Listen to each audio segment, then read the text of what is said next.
تیرا کلام رہے گا قائم پہاڑ جب نہ رہے خدایا، تیرے منہ کی ایک بات بھی ٹلے گی نہ چاہے کچھ بھی ہو، تیری مان دیے ہے زندہ سونے سے بھی قیمتی، میرا دل یہ دے گواہی ہے یہ کتاب عظیم، نازل کرے اپنا کلام شکستہ دلوں کو سکون ملے، تاریکی دور ہو میری راہیں روشن کر، دل اپنا کلام کثرت سے اے خدا بدل دے، رہائی دے کثرت سے پھل ملا، کلام رہے گا قائم پہاڑ جب نہ رہے خدایا، تیرے منہ کی ایک بات بھی ٹلے گی نہ چاہے کچھ بھی ہو۔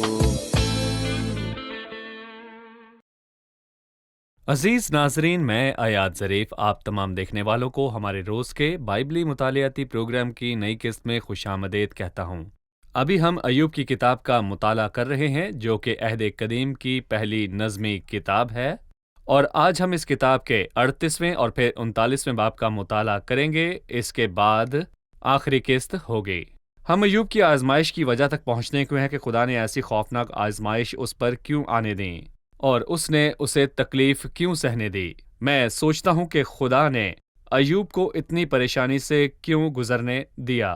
خدا نے چاہا تو یہ سب کچھ جانیں گے آج کی قسط میں، لیکن پروگرام کے باقاعدہ آغاز سے پہلے میں خادمین کا اسٹوڈیوز میں خیر مقدم کروں گا۔ ڈاکٹر عادل خوش آمدید۔ بہت شکریہ ڈاکٹر فیاض خوش آمدید۔ شکریہ بھائی۔ اور اسٹوڈیو میں موجود دیگر مہمانوں کو بھی خوش آمدید۔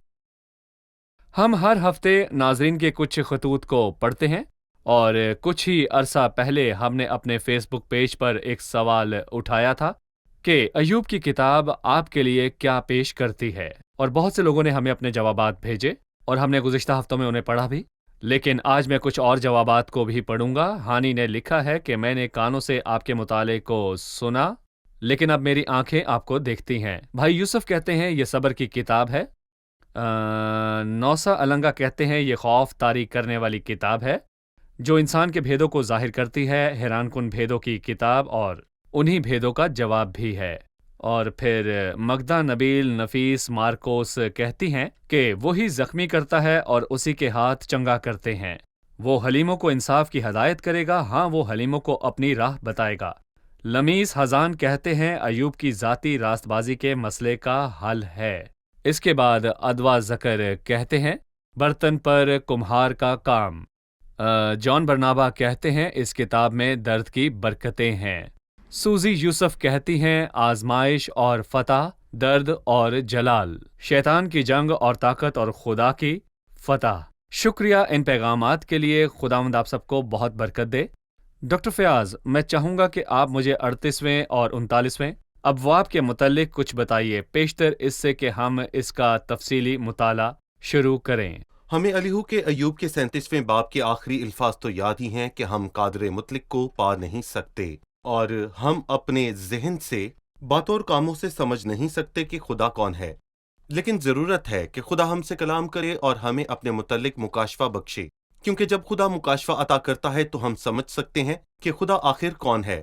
اور میرا خیال ہے کہ الیہو ایوب سے گفتگو کے دوران اس کے آگے اس سچائی کو پیش کر رہا تھا جو اس پر ظاہر ہوئی تھی۔ وہ غلط تھا اور وہ اس کے آگے فضل کو پیش کر رہا تھا اور کہہ رہا تھا مت ڈر، کیونکہ خدا فضل کرنے والا ہے، خود کو پرکھ تو وہ اسے قبول فرمائے گا۔ اور میرا خیال ہے کہ ایوب کے اندر ایک واضح تبدیلی آ رہی تھی، اور ایوب یہ سوچنے لگا کہ وہ غلط ہے اور وہ خدا کے کاموں میں مداخلت کر رہا ہے۔ اور جیسے ہی الیہو نے اپنی بات مکمل کی تو خداوند خود اس پر ظاہر ہوا، اور خدا نے اس سے دوبارہ بات کی، اور خدا نے اس سے جب بات کی تو ہر گفتگو کو 2 حصوں میں تقسیم کر دیا گیا، اور اس نے 38ویں اور 39ویں باب میں اس سے بات کی اور خاموش ہو گیا، اور اسے جواب کا موقع دیا، اور ایوب نے خدا کی پہلی باتوں کا جواب دیا، اور پھر خدا نے 39ویں اور 40ویں باب میں بات کی اور پھر خاموش ہو گیا، معاف کیجیے گا 40-41 میں، اور پھر خاموش ہو گیا۔ ایوب نے جواب دیا اور بہت اچھی باتیں کہیں، اور انہی باتوں میں سے جو اس نے کہیں اس کے مسئلے کا جواب تھا۔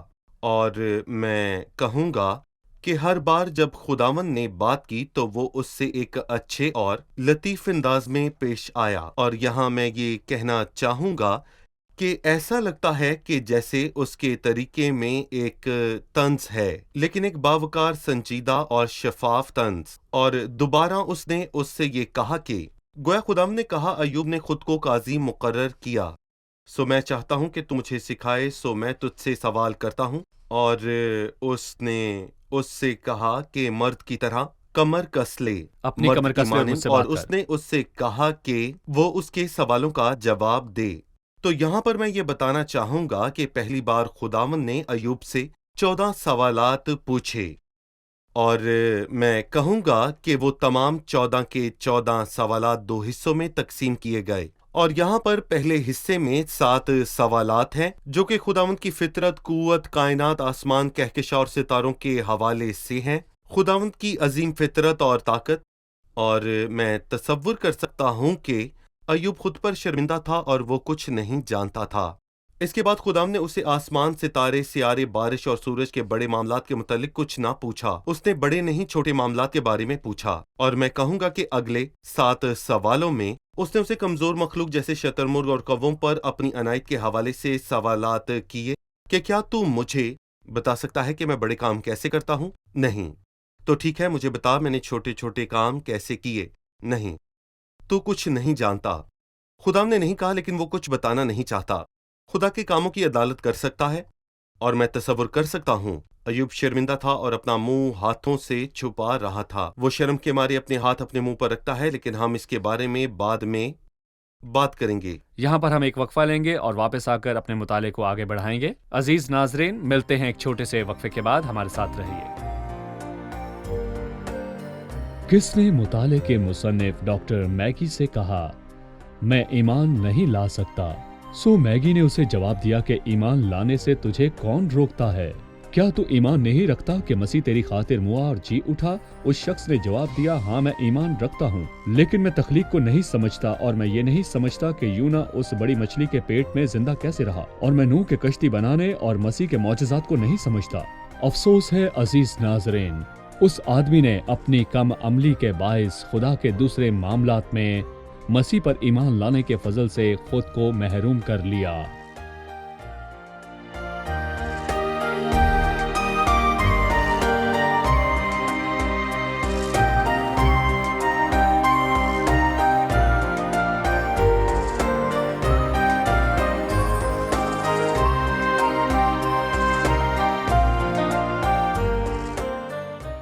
ایک بار پھر سے خوش آمدید۔ آئیے چلتے ہیں پھر سے 38ویں اور 39ویں باب کے مطالعے کی طرف۔ ڈاکٹر فیاض، وقفے پر جانے سے پہلے ہم نے 1 سے 7 آیات پر بات کی۔ ہم چاہیں گے کہ 8 سے 15 آیات کے حوالے سے آپ ہمیں کچھ بتائیں۔ دراصل ان آیات میں خداوند ایوب سے 3 باتیں یا 3 سوالات پوچھ رہا ہے، گویا وہ اس سے جواب مانگ رہا ہے۔ اور جیسا کہ ہم نے وقفے پر جانے سے پہلے کہا تھا، وہ طریقہ طنزیہ تھا، لیکن وہ طنز بھی ایک باوقار طنز تھا، تاکہ ایوب کو اس بات کی عظمت کا احساس ہو، کیونکہ وہ خداوند کی عدالت کر رہا تھا اور خداوند نے اسے 7 سوالات پوچھنے کا فیصلہ کیا تھا۔ سو میں کہوں گا کہ 8 سے 15 آیات میں 3 موضوع ہیں جن کے متعلق خداوند پوچھ رہا تھا۔ پہلی چیز زمین کی بنیادیں ہیں۔ اس نے ایوب سے پوچھا کہ جب اس نے زمین کی بنیادیں ڈالیں تب وہ کہاں تھا؟ پہلی بات یہ ہے تو کہاں تھا؟ اور اس کے بعد آیت 3 سے 7 میں زمین کی بنیادیں ہیں، اور دوسری بات آیت 8 سے 11 میں سمندر کی حدود ہیں، اور پوچھا کہ کیا وہ جانتا ہے کہ وہ کس طرح سمندر کی حدود کو قابو میں رکھتا ہے، اور وہ اسے ڈبونے کو نکل کر زمین پر کیوں نہیں چڑھ دوڑتا، اور اس نے اس سے پوچھا کہ اس نے سمندر کی حد کیسے باندھی، اور کہا یہاں تک تو آنا پر آگے نہیں، اور یہاں تک تیری بپھرتی ہوئی موجیں رک جائیں گی، اور اس نے اس سے پوچھا کیا وہ جانتا ہے کہ وہ اس نظام کو کیسے چلاتا ہے۔ تیسری بات رات اور دن کا نکلنا اور ڈھلنا، اور اس نے اس سے پوچھا کہ کیا اس کے پاس اس کا جواب ہے کہ یہ کیسے ہوتا ہے، اور جواب تھا نہیں جانتا۔ جواب نہ تھا کیونکہ انسان کسی بات سے واقف نہیں ہے۔ تو پھر ہم کیوں خداوند کی عدالت کرتے ہیں؟ اور پھر خداوند اپنے سوالات پر بولتا ہی چلا گیا۔ ڈاکٹر عادل کے پوچھنے سے پہلے میرا 16ویں آیت سے 38ویں آیت کے حصے پر ایک مشاہدہ ہے۔ وہ ایسے بدلتی ہے جیسے مہر کے نیچے چکنی مٹی اور تمام چیزیں کپڑے کی مہر کی طرح نمایاں ہو جاتی ہیں۔ یہاں وہ دن اور رات کے نکلنے اور ڈھلنے کی بات کرتا ہے، جبکہ اس نے کہا شریر اپنی شرارت کے کام رات کو کرتے ہیں جبکہ روشنی موقوف ہو جاتی ہے، لیکن وہ دن اور رات کو مہر کے نیچے کی چکنی مٹی کی صورت میں بیان کرتا ہے۔ مہر کے نیچے کی چکنی مٹی گردش کرنے والی چیز ہے، اور واقعی زمین کے سورج کے گرد گردش کرنے کے باعث موسموں میں اور دن اور رات اور زمین کے آتی اپنے ہے۔ گرد گھومنے سے رات اور دن ہوتے ہیں۔ جی یہ باتیں کون جانتا تھا؟ میرا خیال ہے کہ کلام مقدس کے الہامی ہونے کا بہت پختہ ثبوت ہے۔ بائبل زمین کے سورج کے گرد چکر لگانے اور گردش کرنے سے رات اور دن اور موسموں کی تبدیلی کی طرف اشارہ کرتی ہے، سائنس کے اسے دریافت کرنے سے ہزاروں سال پہلے۔ ڈاکٹر عادل، ہمیں بتائیے 16ویں آیت سے 38ویں آیات کس بارے میں ہیں؟ بھائی فیاض نے کہا کہ اس میں 7 موضوعات ہیں جو خدا کے مخلوق کے 7 کام کو ظاہر کرتے ہیں، اور بھائی فیاض نے پچھلی آیات میں ان میں سے 3 کے متعلق شاندار انداز میں بتایا ہے۔ 16ویں آیت تا 38ویں آیت میں ہمیں کہ 4 موضوعات کے متعلق پتہ چلتا ہے۔ 16ویں آیت تا 21ویں آیت میں خدا کی عظمت کی نامعصوم گہرائی کے متعلق بتایا گیا ہے۔ اس سے پہلے خداوند نے سمندر کی بات کی، اور یہ کہ وہ اس کی حد بندی اپنے کلام سے کرتا ہے، لیکن وہ یہ بھی بتاتا ہے کہ سمندر سے آگے بھی کچھ گہرائیاں۔ چیزیں ہیں۔ لوگ سمندر کو تو دیکھ سکتے ہیں، اور جب خداوند گہرائیوں کے ستونوں کو استعمال کرنا چاہتا ہے تو انہیں استعمال کرتا ہے۔ نوح کے دنوں میں جب سیلاب آیا، جب آسمان کی کھڑکیاں سوتے۔ کھل گئیں اور گہرائی سے سوتے پھوٹ نکلے، اور 22ویں آیت سے 23ویں آیت میں موضوع نمبر 5 کی بات کرتا ہے جو مادے یا عناصر سے متعلق ہے۔ وہ 22ویں آیت میں کہتا ہے کہ کیا تو برف کے مخزونوں میں داخل ہوا ہے یا اولوں کے مخزونوں کو تو نے دیکھا ہے؟ بڑی عجیب بات ہے کہ کیا برف کے مخزون ہوتے ہیں یا اولوں کے مخزون ہوتے ہیں؟ ہاں، خداوند نے برف اور اولوں اور آندھی کے مخزون رکھے ہیں، اور اپنے مخزونوں سے آندھی نکالتا ہے، لیکن عجیب بات ہے کہ خداوند کہتا ہے کہ برف اور اولوں کے مسکون ہیں۔ کیوں؟ اور اس نے کہا جن کو میں نے تکلیف کے وقت کے لیے اور لڑائی اور جنگ کے دن کی خاطر رکھ چھوڑا ہے۔ ماضی میں خروج 9 باب میں جب خدا نے مصریوں کو مارا، ایک آفت ان پر اولوں کی بھی آئی، اور وہ دن آتا ہے کہ جب 7 نرسنگوں میں سے پہلا نرسنگا سنائی دے گا، اور زمین میں اولوں کے باعث بہت بڑی آفت آئے گی۔ بھائی آیاد پھر اس نے 31 سے 33ویں آیت میں 6 موضوع کی بات کی ہے جو کہ اجرام فلک سے متعلق ہے۔ اس نے ایوب سے کہا کہ کیا تو عقد سریہ کو باندھ سکتا ہے یا احبار کے بندھن کو کھول سکتا ہے؟ اور اس کے بعد وہ بنا تنش اور ان کی سہیلیوں کی بات کرتا ہے، اور ہمارے پیارے ناظرین کو معلوم ہونا چاہیے کہ یہ تمام نام ستاروں کے جھرمٹ کے ہیں جو کوئی صورت بناتے ہیں، مثلاً اس بڑے ریچھ کی صورت جو برفانی ریچھ کہلاتا ہے، اور پھر وہ حساب کتاب کو آیات 34 میں 18ویں میں پورا کرتا ہے اور بادلوں کے متعلق ایک شاندار بات کہتا ہے۔ عقد سریہ اور جبار کے بندھن اور دب اکبر کی بات جو آپ نے کی، وہ سب وہ ستاروں کے بارے میں ہے، مطلب ستاروں کا جھرمٹ جو بالکل صحیح۔ آسمان کی نمائندگی کرتے ہیں۔ اور ماہرین فلکیات ان ناموں سے واقف ہیں جنہوں نے ان مجموعوں کو یہ نام دیے ہیں۔ عقد سریہ بہار کے موسم میں نمودار ہوتا ہے، اور جبار موسم سرما کے آغاز پر ظاہر ہوتا ہے، اور کہا جاتا ہے کہ جبار ایک دیو کی مانند ہے جو بندھا ہوا ہے۔ وہ کب کھولا جاتا ہے؟ جب موسم سرما ختم ہوتا ہے اور بہار کی آمد ہوتی ہے۔ گویا وہ موسموں کی تبدیلی کی بالکل۔ بات کرتا ہے کہ جبار کے بندھن خدائے قادر مطلق کے علاوہ کس نے کھولے۔ بہت ہی زبردست بات ہے۔ یقیناً حاضرین کے پاس سوال ہے۔ جی، تو کون پوچھنا چاہے گا سوال؟ ہم نے پچھلے ابواب میں خدا کا لفظ پڑھا اور میں توقع تھا کہ وہ پہلی آیت میں کہے گا، پھر خدا نے جواب دیا، لیکن یہاں لکھا ہے پھر خداوند نے جواب دیا، اور ایوب کی حالت بھی بہت خوفناک تھی۔ کیا اسے اس کو بگولے میں سے جواب دینا چاہیے تھا؟ اہم سوال کہ خدا کی جگہ خداوند کیوں کہا گیا اور اس نے اسے بگولے میں سے جواب کیوں دیا؟ میں تصدیق کرنا چاہوں گا، کیا ہم بائبل مقدس کے لکھے الہام پر ایمان رکھتے ہیں؟ نہ صرف روح القدس نے لکھنے والوں سے الہام کو لکھوایا، بلکہ اس نے ان سے وہ الفاظ اور باتیں بھی لکھوائیں جن سے انہوں نے ان تصورات کو واضح کیا۔ اور جب روح القدس خدا کے ناموں میں سے کسی کو استعمال کرتا ہے تو اس کے پیچھے کوئی مقصد ہوتا ہے، اور خدا کا نام اس کی مخلوق کے متعلق ہے۔ ابتدا میں خدا آسمان اور زمین کو پیدا کرتا ہے، اور الوہیم نام یہ وہ نام ہے جو بطور خالق اس سے متعلق ہے، جو عام تخلیق سے اس کے تعلق کو ظاہر کرتا ہے۔ لیکن جب وہ خدا اور انسان کے متعلق بات کرتا ہے جو کہ عہد کا خدا ہے، جو انسان سے تعلق قائم رکھنے میں رضامند ہوا، وہ خدا خالق کا نام استعمال نہیں کرتا بلکہ یہوہ کا نام استعمال کرتا ہے جو کہ خداوند ہے، اور یہاں وہ اس کے نام کے حوالے سے بات کر رہا ہے ایک دیندار انسان کے ساتھ جس سے وہ محبت رکھتا ہے اور پہلے باب میں اس کی گواہی دی ہے۔ سو وہ خدا قادر مطلق کے طور پر اسے بات نہیں کر رہا بلکہ عہد کا خدا ہوتے ہوئے بات کرتا ہے جو کہ وفادار خدا ہے جو انسان سے تعلق قائم رکھنے میں رضامند ہوا ہے۔ بالکل، اور پہلے اور دوسرے باب میں بھی یہ واضح ہے کہ ایوب کے دوستوں کے آنے اور صورتحال خراب کرنے سے پہلے جو باتیں خدا کے بارے میں کہی گئیں وہ یہ تھی کہ وہ خداوند ہے، جی، عہد کا خدا ہے۔ لیکن 37ویں باب کی تیسری آیت سے ساری باتیں الشیدائی کے خدا قادر مطلق کے حوالے سے ہیں جو ہر چیز پر قادر ہے۔ گویا خدا باتوں کو پھر سے ترتیب دیتا ہے اور سلیقے سے قائم کرتا ہے، گویا وہ بتانا چاہتا ہے کہ وہ خدا قادر ہے لیکن وہ عہد کا خدا ہے، خداوند ہے جو ایوب کے ساتھ صحیح۔ بات میں بھائی کرتا ہے۔ عاطف کے دوسرے سوال کے حصے کا جواب دینا چاہوں گا کہ خداوند نے بگولے میں سے بات کیوں کی؟ اس نے ایک شفیق اور نرم آواز میں بات کیوں نہ کی جیسے اس نے ایلیا کی بات کی تھی؟ کیونکہ جس طور پر خداوند ایوب سے بات کرنا چاہتا تھا اس کے لیے بگولا ہی مناسب تھا۔